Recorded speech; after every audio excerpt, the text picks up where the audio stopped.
Hello guys, may bagong topic tayo ngayon, which is the wild blackberries here in United Kingdom. So noon guys, sa YouTube ko lang to makikita. Ngayon, matry natin at matikman natin kung anong lasa nito. Tara, let's go!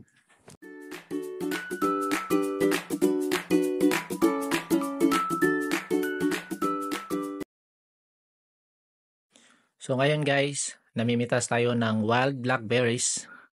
Yung kulay black na pinipitas natin, yun po yung hinog na.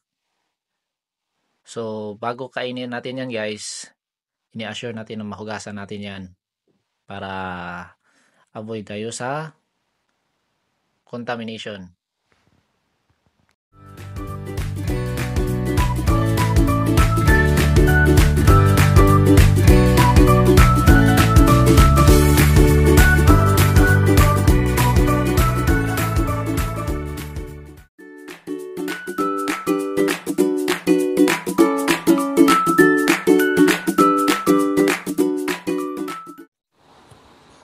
Guys, ito po yung blackberries na binili natin na mabili mo doon sa supermarket. So, tingnan mo. So, malaki. Dito naman yung wild blackberries na kung saan nakukuha natin doon sa gubat o doon sa tabing daan. So, makikita mo, maliliit lang. Ano ba pinagkaiba nito? Tingnan niyo yung guys. Tingnan niyo yung hugis, ang laki niya.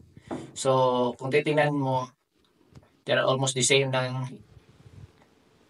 features niya, yung texture niya. Tapos, maliliit lang talaga siya. So, tikman natin kung anong lasa.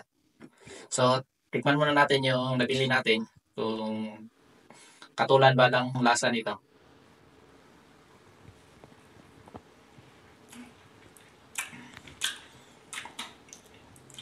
Maasim siya guys. Hindi naman masyadong maasim pero maasim konti. Itong isa, ito yung native or wild.